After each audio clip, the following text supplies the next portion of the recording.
Fala aí pessoal, beleza? Como é que vocês estão? Iniciando meus acompanhamento mensal, vamos falar sobre o HGLG. E até peço desculpa para vocês, porque, como vocês sabem, normalmente eu trago o HGLG no começo do mês. Mas como eu estava viajando de férias e o relatório não tinha saído quando eu saí para viajar, então acabou ficando um pouquinho depois, mas nada que vá mudar a avaliação de vocês.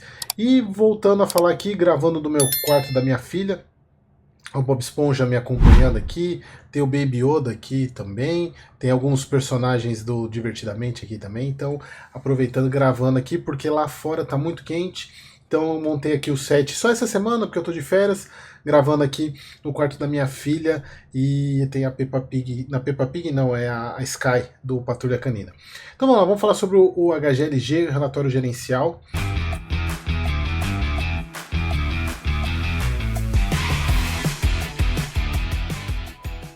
E esse relatório gerencial, assim como os outros fundos da CSHG, muito bom. Relatório de retrospectiva. Assim, você já viu do HGFF, um relatório espetacular. Já gravei o do HGRE, mas acho que o HGRE vai sair depois desse daqui. E mais um fundo com retrospectiva, falando sobre o posicionamento do fundo. Cara, que fundo espetacular. Mas vamos lá, vamos falar sobre o HGLG. Relatório agora de dezembro. Então, o primeiro ponto, cota de mercado 156, cota patrimonial 163, e eu tenho certeza que você deve estar se perguntando, Eric, mas o mês passado a cota patrimonial do HGLG era 156, aqui ó, como vocês podem ver, 156 lá em novembro. O que aconteceu? O HGLG, aqui eu já vou mostrar isso aqui, que eu quero primeiro falar sobre isso aqui. O HGLG teve reavaliação patrimonial, vou passar, depois a gente vai ver isso daqui, só para o fundo teve uma reavaliação patrimonial de 4,81% acima do. Foi uma valorização positiva, que na verdade deu 5,30, né? Porque tem a questão da avaliação feita pela Coilers, que ela não leva em consideração algumas questões na verdade, ela leva em consideração a questão de benfeitorias, e aqui é sem levar em consideração a questão de benfeitorias, então dá um pouquinho maior. Mas o que é importante é que, no caso do HGLG, diferentemente de vários outros fundos, a reavaliação patrimonial, ela trouxe a inflação, ela reajustou os preços com base, pelo menos, na inflação. Mostrando que quando o portfólio é bom, a inflação vem. Embora a gente tenha vários outros fundos com inflação boa, né, que é com um portfólio bom, que não conseguiram trazer a inflação, alguns com reavaliação até negativa, muito em função da situação de mercado, inquilinos que saíram, aumento de vacância, mas no caso do HGLG não, mostrando o potencial desse fundo. E aqui, como eu mostrei lá na imagem, né, do Google, a gente pode ver que o fundo hoje está cotado a 149,45, uma queda muito grande. Até comparado com com o final do mês, né, que encerrou a 156. E o HGLG, ele também passou por aquela queda, ele vem caindo aqui, ele chegou a bater 100, quase 165, aí teve aquela queda lá em novembro com o ajuste fiscal, caindo praticamente quase 7%, depois subiu quase 9% e agora caiu de novo aqui, caiu de novo 4,20%, muito em função disso daqui, pessoal, aí não tem para onde a gente correr. O próprio Tesouro, se a gente for pegar aqui as taxas, né, deixa eu pegar aqui ó, as taxas para vocês verem. Pegar aqui, ó, o IPCA 2045, 7,44, 2035, 7,77, gente. É muita coisa. Aí teve até algumas pessoas falando, mas ô Eric, no final de dezembro, o IPCA 2029 tinha passado de 8. Sim, mas o que demonstra risco são os longos, são esses dois caras aqui. 35 batendo 7,77. A gente vê aqui, a gente pegar no histórico de taxas, deixa só a internet ajudar. Ó, a gente pegando aqui, ó, se a gente pegar, investir, pegar o 2000, pegar o 2045, que é o mais longo, né, pra gente pegar, vamos pegar o 2030, vamos pegar caramba. Ele tá com algum problema aqui, peraí, deixa eu pegar aqui. Aqui, ó, IPCA 2045, eu acho que ele não tá, o site do Tesouro não está muito bom hoje. Acho que eu não vou conseguir mostrar para vocês agora, mas o que eu queria mostrar é, depois vocês entrem aqui, vocês vão conseguir ver a questão do aumento da taxa nos últimos 2 meses. E assim, não tem muito para onde correr. Os fundos imobiliários são precificados pela taxa de juros, não tem como, embora eu discorde dessa precificação, mas quem sou eu para discordar? Então, assim, o HGLG hoje negociado a 149, né? Preço muito baixo, muito baixo. Assim, a gente pegar, vamos pegar os últimos 5 anos aqui, ele só perdeu para a pandemia, que na pandemia ele bateu 133, mas 149, assim, é uma queda muito grande. Dificilmente a gente via ele sendo negociado abaixo do VP, e é o que está acontecendo, então, oportunidade tremenda. O fundo, oportunidade, assim, eu volto sempre a falar, quando eu falo oportunidade, você tem sempre que ter noção que eu não estou recomendando, obviamente não estou recomendando. Aliás, se você quiser as minhas recomendações, seja membro aqui da comunidade, que a gente fala, hoje inclusive a gente teve live hoje, foi bem bacana, mas é em relação à sua estratégia de carteira. Mas assim, de fato, o HGLG está num preço espetacular.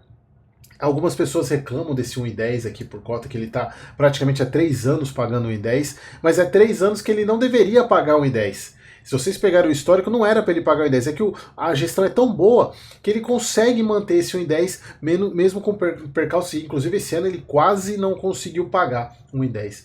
Chegou quase 500 mil cotistas, cara, 1,6 milhão de metros quadrados de ABL, é uma coisa colossal. Colossal. Não tem nem como mensurar isso. Eles até fizeram uma jogatina aqui, colocando em termos de campo de futebol, a gente já vai chegar lá, mas é muita coisa. Assim, eu desconheço um operador logístico com tamanho de área de ABL. É muita coisa, muita coisa. O fundo esse mês, ele não pagou, como eu já tinha imaginado que não ia fazer, ele não ia pagar o rendimento extraordinário. Inclusive o fundo gerou um resultado menor do que ele pagou, ele gerou 75 centavos e pagou 1,10. E aí sempre lembrando que esse não é o recorrente do fundo, porque como não teve nenhum impacto extraordinário, subentende-se que esse aqui seja o recorrente, mas não é, porque lembra que ele tem pagamento trimestral da Volkswagen, que é uma pancada, então isso acaba diluindo, por isso que ele tem essas reservas para poder manter, além das vendas, ele tem a questão do pagamento trimestral da Volkswagen. Então foi pago 1,10, e aqui dedicarão, né, esse relatório a retrospectiva. E aqui, assista um vídeo, acho que foi ontem que eu soltei o vídeo do HGFF, falando sobre assim, a parte mais macro, eu dediquei mais tempo lá, então eu nem vou olhar tanto aqui, vou olhar mais para o fundo, tá? Na questão do fundo. E aqui mostrando a questão do IFIX, na parte de logística, os fundos do IFIX tiveram uma performance negativa, já o HGLG, retorno total de 4,59, considerando a cota e os dividendos, né? Então um resultado interessante. Historicamente, a correlação negativa entre fundo imobiliário e taxa de juros. Só que aqui, pessoal, eu acho que é um primeiro. Assim, se vocês pegarem os relatórios da CSHG, nesse bolo agora de janeiro referente ao ano passado, cada um tem uma peculiaridade, traz alguma informação interessante. E esse aqui, ele trouxe um ponto que é meio que o que eu venho falando para vocês, principalmente depois dessa queda que a gente teve e aquela subida que a gente teve e continuamos em queda. Não podemos esquecer que fundo imobiliário é real estate, ou seja, a flutuação de mercado dos imóveis é observada em janelas de tempos longas, com baixa amplitude, e fluxo de renda oferida dos imóveis está vinculado a contratos de médio e longo prazo, que prevêem uma série de proteções contra a quebra de renda no curto prazo. O que eles estão querendo dizer? Pessoal, fundo imobiliário é uma maneira alternativa de se investir no mercado imobiliário. Fundo imobiliário não é ativo especulativo de bolsa. Então, quando você investe no fundo imobiliário, tenha em mente que você está investindo no imóvel. O investimento de imóvel não é para curto prazo, é de longo prazo. Então, eles deixaram bem claro aqui que essas oscilações de curto prazo não deveriam, eles até colocam aqui, ó, portanto, para os investidores de perfil tradicional de real estate, a taxa de juros para cima, que é o que a gente viu aqui, não deveria significar venda em fundo imobiliário num cenário de renda estabilizada. Então, o que eles estão mostrando aqui é o que a grande maioria das pessoas não fizeram, saíram vendendo cota. porque, obviamente, comparam com o Tesouro, e acho que é o que eles deixam bem claro aqui. Fundo imobiliário não é renda fixa. Fundo imobiliário é renda variável, é real estate, é mercado imobiliário. Eu acho que esse ponto foi muito feliz, essa colocação que eles fizeram aqui. Isso, espero que você que esteja assistindo não seja um desses que saiu vendendo à torta e à direita. Não estou falando especificamente do HGLG, mas de uma maneira geral, saiu vendendo fundo imobiliário, porque a pessoa que saiu vendendo agora, na hora que voltar, vai ser a que vai comprar. E aí que ela perde dinheiro vendendo na baixa e comprando na alta. Que mais aqui? Aí eles falam, a agilidade do mercado de capitais gera especulação no veículo de investimento derivado dos imóveis, que por muitas vezes resulta numa leitura equivocada de qualidade do investimento.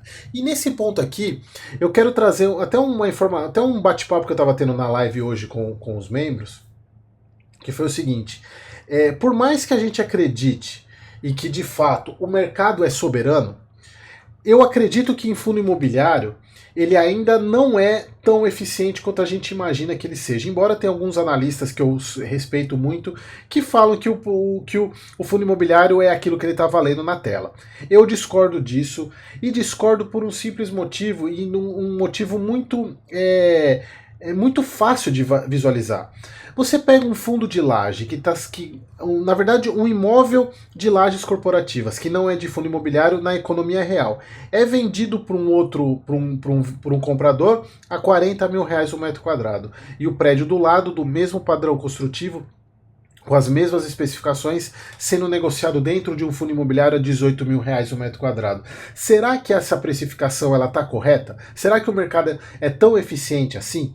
E aí eles mostram que essa questão de você especular num investimento num imóvel, que não é para isso. E aí gera esse tipo de distorção que a gente viu hoje, que a gente está vendo, e que provavelmente a gente ainda vai ver nesse primeiro semestre. E eles falam da questão das cotas, né? E aqui um negócio bem bacana, eles fizeram uma retrospectiva da questão dos dividendos, né? Em 2023. Teve uma média de distribuição de 1,13, não sei se vocês lembram, teve rendimento extraordinário em 2023, 2024 não teve, então a distribuição foi 1,10 o tempo todo.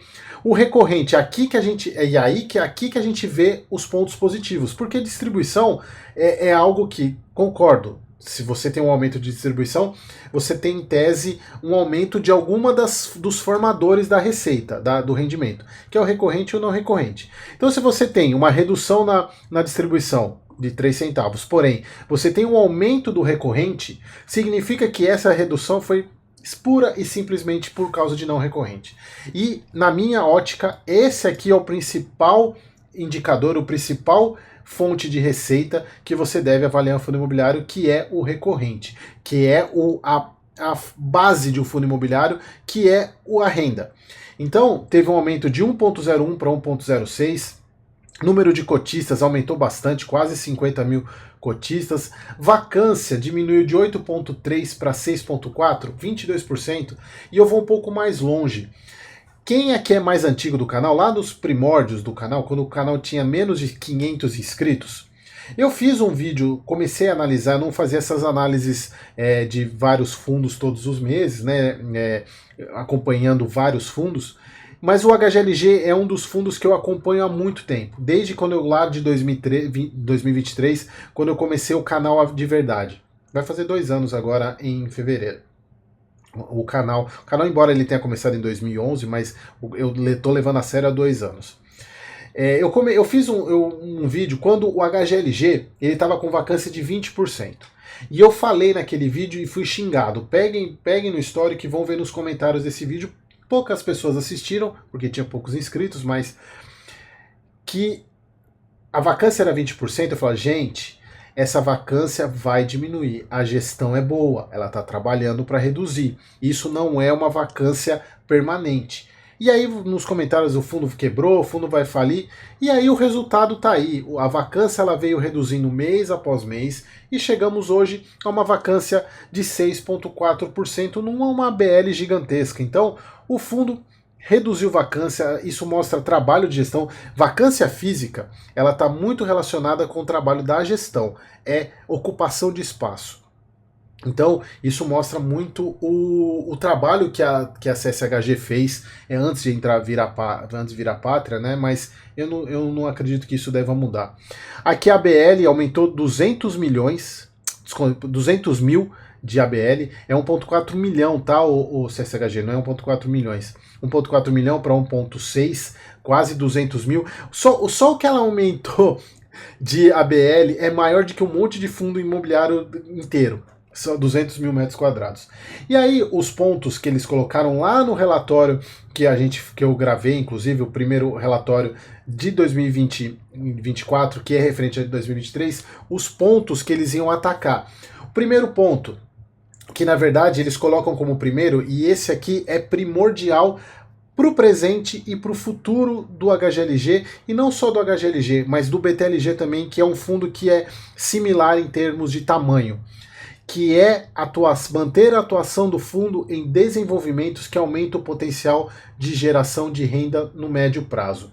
E aqui eles falam sobre o Cone MM2, que é aquele imóvel, que é aquele desenvolvimento que eram para ser 2 ativos e era um mercado especulativo. O que é o mercado especulativo? É construir sem ter nada em vista de locação. Falar, eu tenho certeza que isso aqui vai alugar, mas eu vou construir agora, lá na frente eu decido.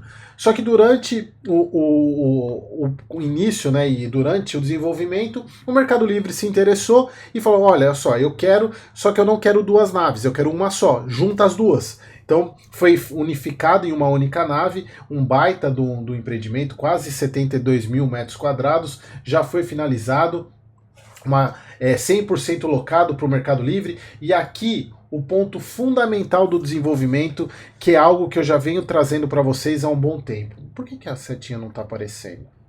Agora apareceu. O que eu já venho falando para vocês há um bom tempo. Desenvolvimento, o retorno sobre o ativo, sobre o investimento, é muito maior do que a compra do imóvel pronto. Você tem quando a gente fala de desenvolvimento, principalmente nesse caso específico também, que é mercado especulativo, que é o seguinte, eu tenho que desembolsar dinheiro para construir o ativo, então você tem uma perda de receita até o momento que eu termino a obra e alugo, e aí vem lá para cima a pancada.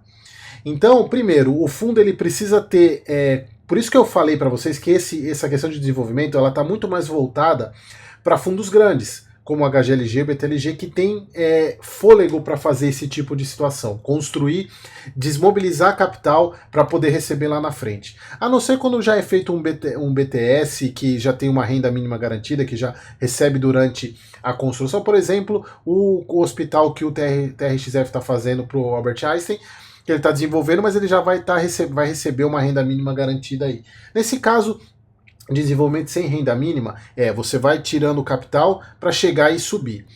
E na grande maioria das vezes, assim, e eu trabalho em construtora e eu sei do que eu estou falando, você construir é muito mais rentável do que você comprar pronto. E, por exemplo, você comprar pronto e alugar, ou você construir e alugar.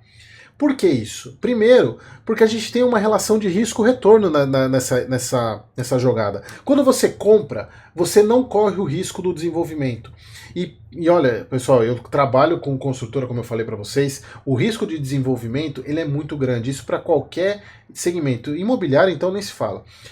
Mas você tem risco de órgão público, você tem risco ambiental, você tem risco trabalhista, você tem risco, um monte de risco durante o desenvolvimento, para depois que ficar pronto você poder usufruir o ganho disso. Então, você tem um risco maior, a tendência é que você vai ter um retorno maior para compensar esse risco, porque senão todo mundo compraria pronto, ninguém ia construir.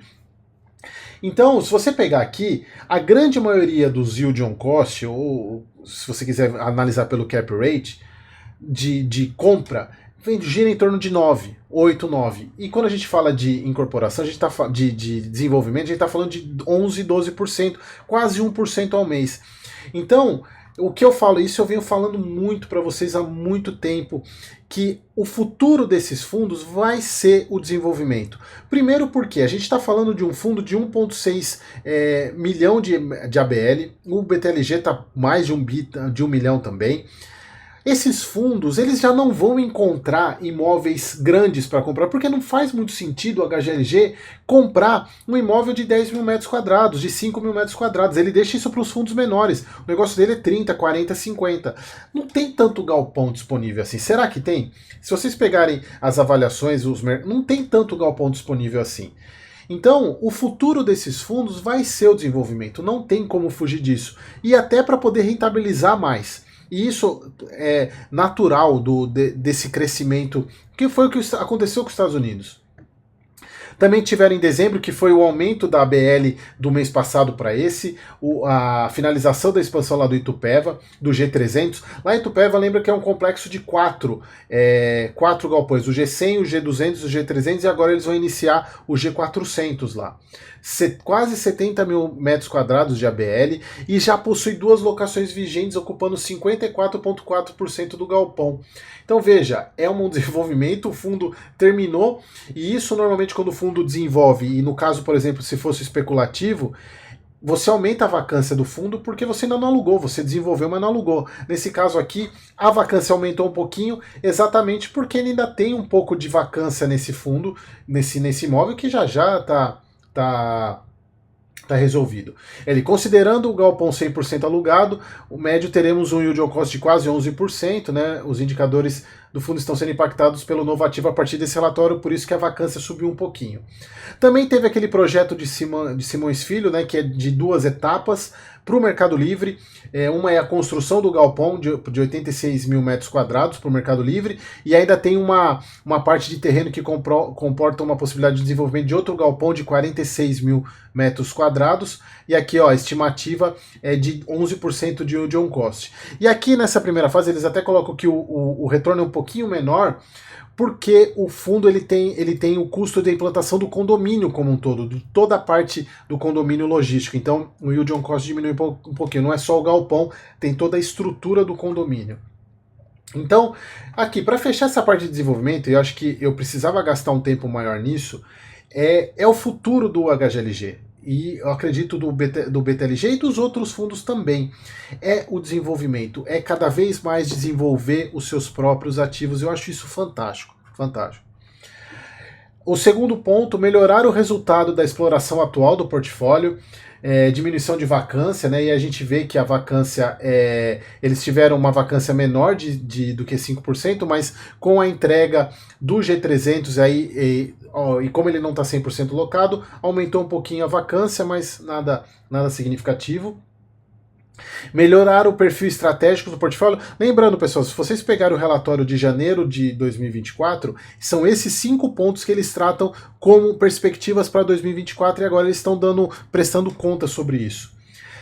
Melhoria do próprio portfólio, né, do perfil estratégico do portfólio, imóveis de alta qualidade, praças logísticas importantes. Então falando dos 2 ativos, lá, o G300 e o Cone lá pro Mercado Livre, de edição AAA. Compra daquele Log Goiânia, que eu fiz o vídeo para vocês. E aqui, não sei se vocês lembram, porque o cap rate dessa compra ele não foi tão alto, mas é porque o fundo ele tem um aluguel. Aí eles explicam aqui, acreditamos que o condomínio tem um alto potencial de crescimento de aluguel, que na sua aquisição estava 100% alocado a R$20, R$20,8 o metro quadrado, e eles estão fazendo a revisão para subir para 25, subindo o yield on cost para 9,3. E aí que vocês já percebem a diferença, mesmo com a revisão, o yield on cost bem menor do que um desenvolvimento.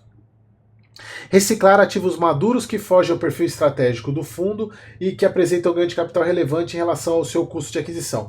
Esse aqui eu acho que é o único ponto que o fundo, em tese, falhou, porque ele não vendeu nada. Na verdade, ele vendeu fez aquela troca com o XPLG do lado de Duque de Caxias. Acho que foi basicamente a única venda, se eu não me engano, foi a única venda que eles fizeram esse ano. Eles falaram, apesar de algumas conversas de diligência, esse ponto foi o que não tivemos sucesso e pretendemos trabalhar fortemente em 2025.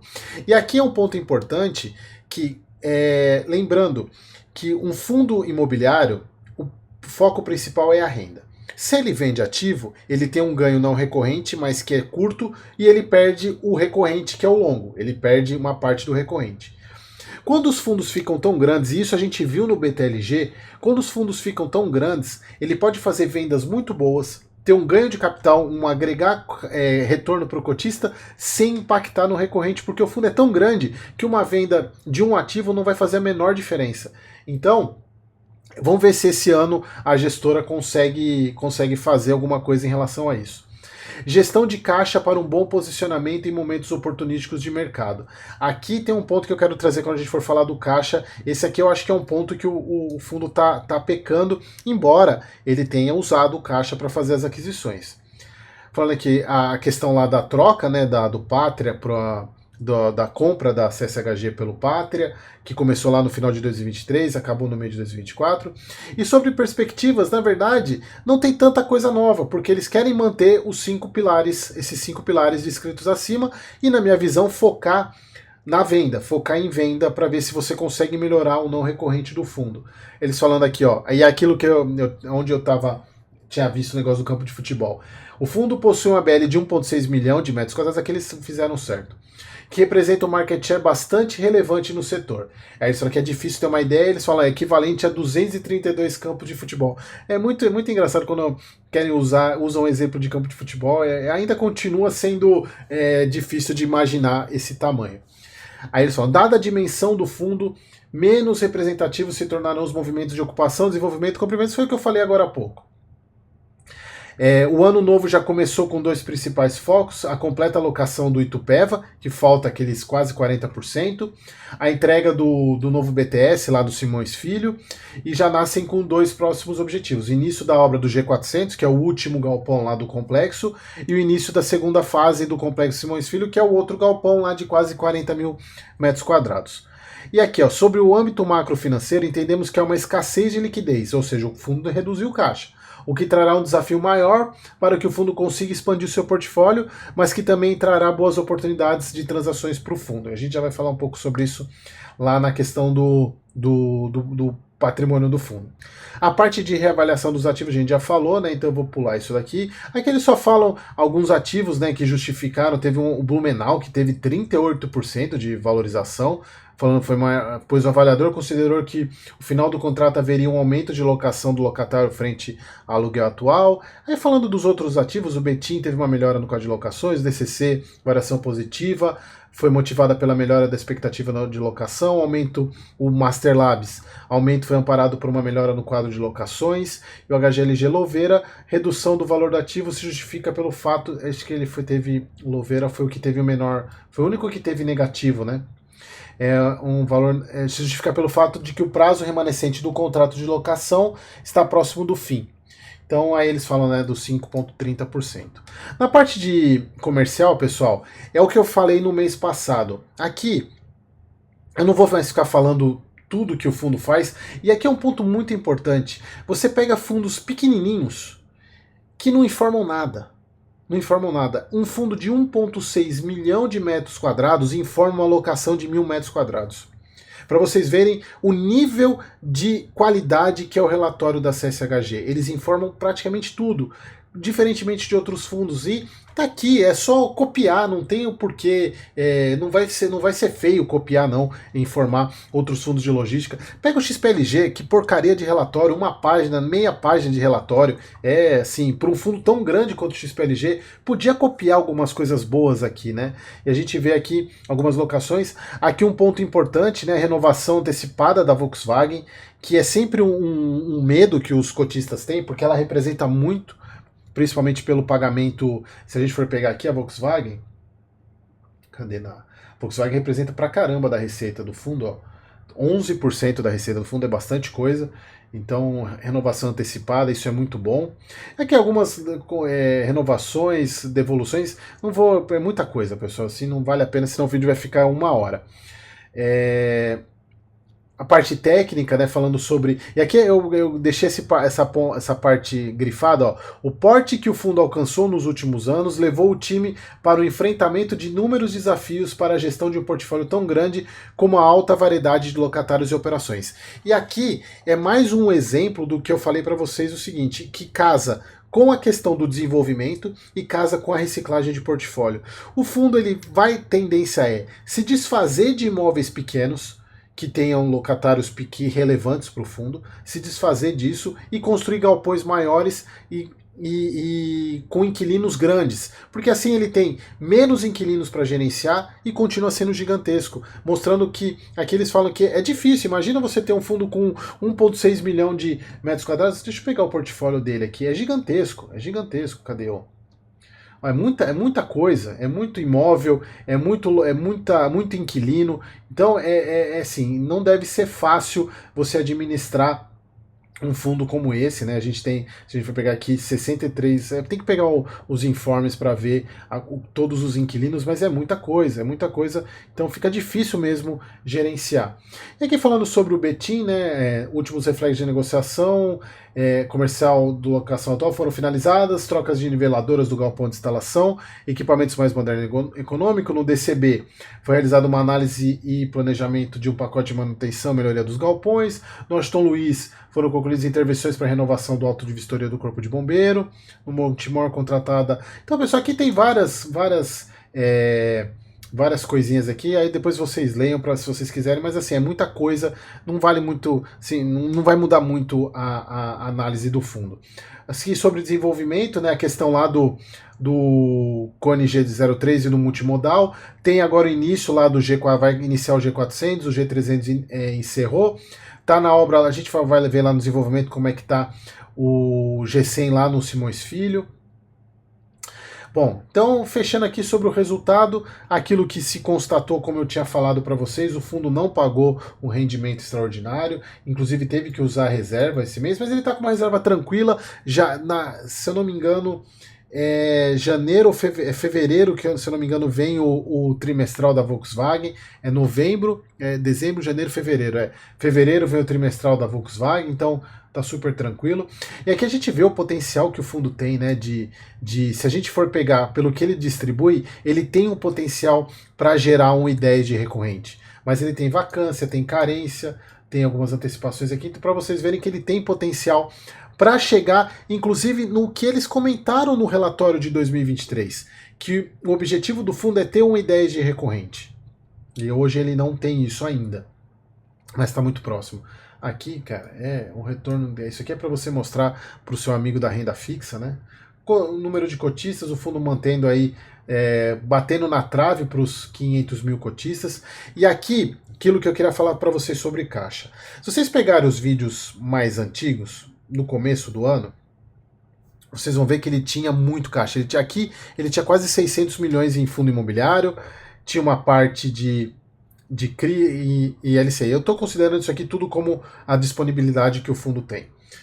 E eu sempre falava para vocês que você ter caixa em momentos de dificuldade é onde você consegue fazer os melhores negócios. Já vi gente reclamando desse baixo caixa, mas pessoal, ele usou caixa para comprar tudo que ele tem hoje. Só que aí que tá, e isso eu já falei no vídeo passado. A gente for pegar aqui na questão de amortização, cadê?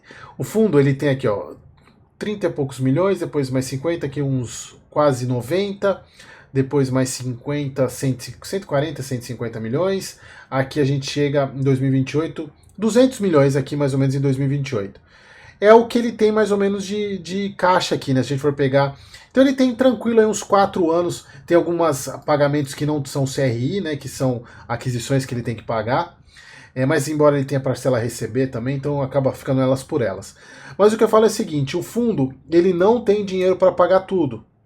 Então em algum momento, nesses próximos anos, o fundo vai precisar fazer uma emissão grande.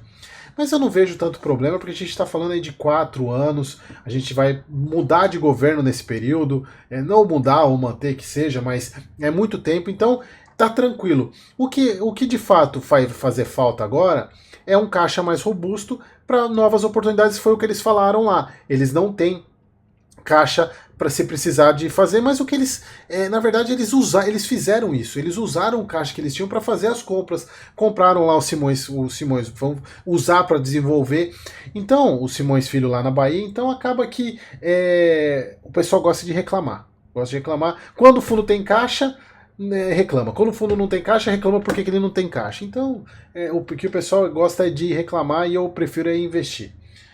Pessoal, então o vídeo ficou um pouquinho longo porque tinha bastante coisa para falar para vocês. Aqui eu marquei agora no 2025, né, que tem uns meses de reajuste, tem bastante coisa a reajustar até o meio do ano, quase com mais de 60, ó, a gente pegar aqui 22 mais 10, 32, 37, 40, 50, quase 60% dos contratos reajustados até o meio do ano. Isso é bacana. A gente tem 16% de revisionais agora em 2025, que já o grosso foi 2024, né? O grosso entrou em 2024. Bom, pessoal, era isso. Fundo muito bom, um deságio, um desconto que você tem que levar em consideração. Mas aí a gente vai ter tenho certeza aqui nos comentários o pessoal reclamando do I10. Beleza, pessoal? Espero que vocês tenham gostado. Peço mais uma vez desculpa por ter saído um pouco depois esse vídeo, mas é porque por condições de logística eu não consegui gravar. Mas tá aí. Espero que vocês tenham gostado e até o próximo vídeo.